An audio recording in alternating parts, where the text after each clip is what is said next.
Hi dears, welcome back. എല്ലാവർക്കും പുതിയൊരു വീഡിയോയിലേക്ക് സ്വാഗതം. പിന്നെ ഒരു കുഞ്ഞ് റെസിപ്പി ആയിട്ടാണ് വന്നിരിക്കുന്നത് കേട്ടോ. നമ്മുടെ കുട്ടികൾ സ്കൂളിൽ പോയിട്ട് വരുമ്പോൾ അവർക്ക് ഉണ്ടാക്കി കൊടുക്കാൻ പറ്റുന്ന സ്നാക്സോ അല്ലെങ്കിൽ അങ്ങനെയുള്ള റെസിപ്പീസ് കുറേ പേര് ചോദിച്ചിട്ടുണ്ടായിരുന്നു. അപ്പോൾ ഇന്ന് അധികം എണ്ണയൊന്നും യൂസ് ചെയ്യാതെ പെട്ടെന്ന് ചെയ്തെടുക്കാൻ പറ്റുന്ന ഒരു ഇഡ്ഡലി മസാല, അതായത് ബാക്കി വരുന്ന ഇഡ്ഡലി കൊണ്ട് ഉണ്ടാക്കുന്ന ഇഡ്ഡലി മസാലയാണ് നമ്മളിന്ന് ചെയ്യാൻ പോകുന്നത് കേട്ടോ. അപ്പോൾ ഈ വീഡിയോ സ്റ്റാർട്ട് ചെയ്യുന്നതിന് മുന്നേ ആയിട്ട് ഞാൻ നിങ്ങൾക്കൊരു പാൻ പരിചയപ്പെടുത്താം. ഇൻഡസ് വാലിയുടെ സ്റ്റെയിൻലെസ് സ്റ്റീൽ ഫ്രൈയിങ് പാൻ ആണ് കേട്ടോ. ഇതെനിക്ക് അവർ റിവ്യൂവിനായിട്ട് അയച്ചു തന്നതാണ്. ഈ ഇൻഡസ് വാലിയുടെ കുക്ക് വെയർ കളക്ഷനെ കുറിച്ച് നിങ്ങൾ ഒരുപാട് കേട്ടിട്ടുണ്ടായിരിക്കും. അപ്പോൾ അവരിപ്പോൾ ഈ ഇടയ്ക്കായിട്ടാണ് സ്റ്റെയിൻലെസ് സ്റ്റീലിൻ്റെ നല്ലൊരു കളക്ഷൻ തന്നെ ഇൻട്രൊഡ്യൂസ് ചെയ്തിട്ടുണ്ട്. അവർ വെബ്സൈറ്റിൽ പോയി നോക്കിക്കഴിഞ്ഞാൽ നിങ്ങൾക്ക് അറിയാം. ഇതുപോലെ ഫ്രൈയിങ് പാനുകളായാലും കടായി, സോസ് പാനുകൾ, അങ്ങനെ നല്ലൊരു കളക്ഷൻ തന്നെയുണ്ട്. അപ്പോൾ അത് വെബ്സൈറ്റ് ലിങ്ക് ഞാൻ താഴെ കൊടുത്തിട്ടുണ്ട് കേട്ടോ. അപ്പോൾ നിങ്ങൾ അതിൽ പോയി നോക്കിയാൽ മതി. ഇതല്ലാതെ നിങ്ങൾക്ക് ഇഷ്ടമുള്ള ടൈപ്പ് ഒരുപാട് പാൻസ് അതിനകത്ത് അവൈലബിൾ ആണ്. അപ്പോൾ എനിക്ക് അവർ സെൻഡ് ചെയ്ത് തന്ന പാന് 1.6 ലിറ്റർ, അതായത് 24 സെൻറ്റിമീറ്റർ ആ വലിപ്പത്തിലുള്ള പാനാണ് കേട്ടോ. ഈ സ്റ്റെയിൻലെസ് സ്റ്റീൽ പാനുകൾ വാങ്ങിക്കുമ്പോൾ എപ്പോഴും നമ്മൾ ശ്രദ്ധിക്കാനുള്ളത് അതിൻ്റെ ഒരു കട്ടിയാണ്, അതായത് എത്ര വെയിറ്റ് ഉണ്ട് എന്നുള്ളതാണ്. കാരണം നല്ല കട്ടിയുള്ള പാനുകൾ അല്ലെങ്കിൽ നോൺ സ്റ്റിക്ക് അല്ലല്ലോ. അപ്പോൾ കട്ടി കുറയും തോറും ഒത്തിരി അടിയിൽ പിടിക്കാനും അതുപോലെ എണ്ണയൊക്കെ ഒഴിക്കുമ്പോൾ ഇങ്ങനെ പുകഞ്ഞ് ആ ഒരു രീതിയിലായിരിക്കും വരിക. അപ്പോൾ നമുക്ക് നേരെ അത് ഒരുപാട് നാൾ യൂസ് ചെയ്യാൻ പറ്റില്ല. പക്ഷേ ഇത് വന്നിട്ട് ട്രൈപ്ലൈ സ്റ്റെയിൻലെസ് സ്റ്റീലാണ്, അതായത് 3 കോട്ടിംഗ്, 3 ലെയർ ഓഫ് സ്റ്റീലുണ്ട്. അപ്പം അതുകൊണ്ട് തന്നെ നല്ല വെയിറ്റും നല്ല കട്ടിയുമാണ്.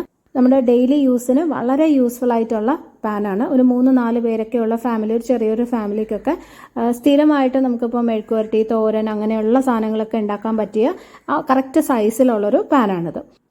ഉപയോഗിച്ച് കഴിഞ്ഞ് ക്ലീൻ ചെയ്യാനായാലും വളരെ എളുപ്പമാണ്. നമ്മൾ സാധാരണ ചെയ്യുന്ന പോലെ സോപ്പും വെള്ളവും വെച്ചിട്ട് കഴുകിയാൽ മതി. സ്ക്രബ്ബർ യൂസ് ചെയ്യാതിരിക്കുന്നതാണ് നല്ലത്. അപ്പോൾ ചിലപ്പോൾ പോറൽ വരും. സാധാരണ സ്പോഞ്ചുമായിട്ട് നന്നായിട്ട് കഴുകി എടുത്തു കഴിഞ്ഞാൽ എപ്പോഴും ഇതുപോലെ തന്നെ ഇരിക്കും. അപ്പോൾ ഈ പാൻ നിങ്ങൾക്ക് വാങ്ങിക്കാൻ താല്പര്യമുണ്ടെങ്കിൽ അതിൻ്റെ ലിങ്കും ഞാൻ താഴെ കൊടുത്തിട്ടുണ്ട്. അനുവാഷിൻ എന്നുള്ള കൂപ്പൺ കോഡ് യൂസ് ചെയ്യുകയാണെന്നുണ്ടെങ്കിൽ നിങ്ങൾക്ക് 15% ഓഫും കിട്ടും. അപ്പോൾ ഇന്ന് ഈ പാനിലാണ് നമ്മൾ ഇഡ്ഡലി മസാല ഉണ്ടാക്കാൻ പോകുന്നത് കേട്ടോ. അപ്പോൾ ഒരു 4 ഇഡ്ഡലി ഞാൻ ഇന്നലെ ഉണ്ടാക്കിയായിരുന്നു, അത് ഫ്രിഡ്ജിൽ വെച്ചിട്ടുണ്ട്. അപ്പോൾ നിങ്ങൾക്ക് രാവിലെ ഉണ്ടാക്കുന്നത് വൈകിട്ടൊക്കെ വേണമെങ്കിലും ഇതുപോലെ ഒരു സ്നാക്കായിട്ടൊക്കെ റെഡിയാക്കാം. അപ്പോൾ ഈ ഓരോ ഇഡ്ഡലിയും ചെറിയ പീസുകളായിട്ട് ഇതുപോലെ കട്ട് ചെയ്ത് എടുക്കാം. കുറച്ച് നേരം ഫ്രിഡ്ജിൽ ഇരുന്നുകൊണ്ടാണ് ഇതൊരു ഇച്ചിരി കട്ടിയായിട്ടിരിക്കുന്നത്. ഞാനിത് ചെറിയ കഷ്ണങ്ങളായിട്ടാട്ടോ മുറിക്കുന്നത്. കുറച്ചും കൂടി വലിയ പീസുകളാക്കാൻ വേണമെങ്കിൽ. പക്ഷേ ചെറുതാകുമ്പം മസാലയൊക്കെ നല്ലതായിട്ട് കോട്ട് ചെയ്യാനായിട്ട് എളുപ്പമായിരിക്കും.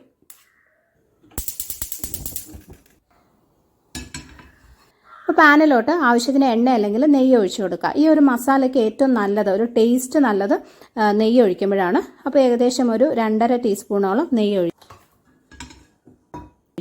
ഇനി ഇതിൽ ഒരു വലിയ സവോള നല്ല കുഞ്ഞായിട്ട് അരിഞ്ഞു വെച്ചിട്ടുണ്ട്, അത് ചേർത്ത് കൊടുക്കാം. ചെറുതാണെങ്കിൽ 2 എണ്ണം എടുക്കാം കേട്ടോ. പിന്നെ ഒരു 1 ടീസ്പൂൺ ഇഞ്ചിയും കൂടി ഇട്ടിട്ട് നല്ലപോലെ വഴറ്റിയെടുക്കുക. സവോളയും ഇഞ്ചിയും നന്നായിട്ട് വാടിയ ഇഞ്ചിയുടെ ഒരു പച്ച ചുവ മാറി വരണം.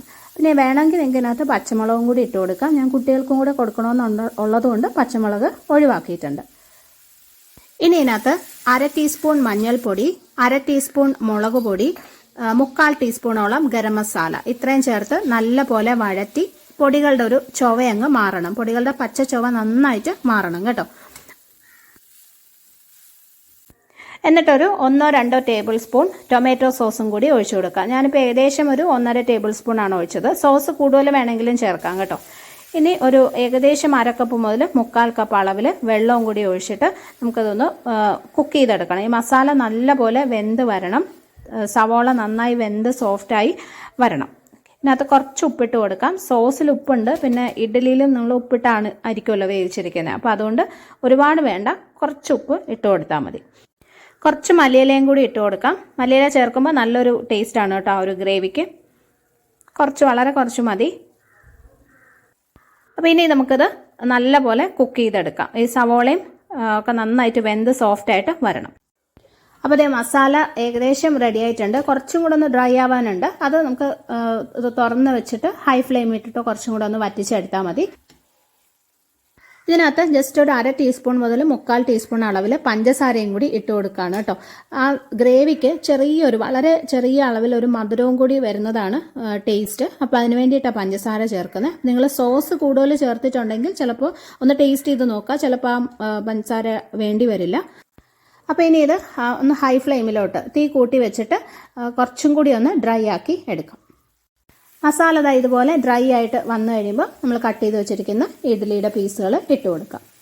ആദ്യം ഇഡ്ഡലി കട്ട് ചെയ്തിട്ട് ഇതുപോലെ കുറച്ച് നെയ്യിലൊന്ന് ഫ്രൈ ചെയ്ത് ചേർക്കുകയാണെങ്കിൽ കുറച്ചും കൂടി ടേസ്റ്റിയാണ് കേട്ടോ. പക്ഷെ അപ്പോൾ നെയ്യൊക്കെ കുറച്ച് കൂടുതൽ യൂസ് ചെയ്യേണ്ടി വരും. കുട്ടികൾക്ക് കൊടുക്കാനാണ് മാത്രമാണെങ്കിൽ കുഴപ്പമില്ല. ഇനി ഇത് നല്ലപോലെ മിക്സ് ചെയ്തെടുക്കാം. ഇതിനകത്ത് ചേർത്തിരിക്കുന്ന ഈ മസാലകളുടെയൊക്കെ അളവ് നിങ്ങൾക്ക് അഡ്ജസ്റ്റ് ചെയ്യാം. നല്ല എരിവ് കുറച്ച് മതിയെന്നുണ്ടെങ്കിൽ അതിനനുസരിച്ച് മുളക് പൊടിയൊക്കെ ഇട്ട് കൊടുത്താൽ മതിയേ. പക്ഷേ ഒരുപാട് ഈ സവോളയുടെ ഒന്നും അളവ് കുറയ്ക്കരുത്. അപ്പം അത്യാവശ്യം നല്ലപോലെ ഇഡ്ഡലിയിൽ കോട്ടാവാനുള്ള അത്രയും മസാല വേണം, ഗ്രേവി വേണം. നന്നായിട്ട് മിക്സ് ചെയ്തെടുക്കാം. കുറച്ച് മല്ലിയിലയും കൂടി ഒന്ന് ഇട്ട് കൊടുക്കുമ്പോൾ നമ്മുടെ ഇഡ്ഡലി മസാല റെഡി. അപ്പോൾ രാവിലെയൊക്കെ ഇഡ്ഡലി ഉണ്ടാക്കിയിട്ട് ഒരു 2-3 എണ്ണമൊക്കെ ബാക്കി വരികയാണെന്നുണ്ടെങ്കിൽ ഇതുപോലെ വൈകുന്നേരം കുട്ടികൾക്ക് സ്കൂളിൽ നിന്ന് വരുമ്പോഴൊക്കെ ഉണ്ടാക്കി കൊടുക്കാൻ നല്ലതാണ്. കൂടെ വെജിറ്റബിൾസ് ഒക്കെ വേണമെങ്കിലും ചേർത്ത് ഉണ്ടാക്കാം. ഇപ്പോൾ ഗ്രീൻ പീസോ ക്യാരറ്റോ ഒക്കെ ചേർത്താൽ കുറച്ചും കൂടി നല്ല ഹെൽത്തി ആയിരിക്കും, കുട്ടികൾക്ക് ഇഷ്ടമാവുകയും ചെയ്യും. അപ്പോൾ നിങ്ങളിത് ഉണ്ടാക്കി നോക്കിയിട്ട് അഭിപ്രായം അറിയിക്കണം. ഈ റെസിപ്പി ഇഷ്ടമായെങ്കിൽ ഫ്രണ്ട്സുമായിട്ടും ഫാമിലിയായിട്ടൊക്കെ ഷെയർ ചെയ്യാനും അതുപോലെ ചാനൽ സബ്സ്ക്രൈബ് ചെയ്യാനും മറക്കരുത്. അടുത്തൊരു നല്ല റെസിപ്പിയായിട്ട് നമുക്ക് വീണ്ടും കാണാം. Bye friends, thank you for watching.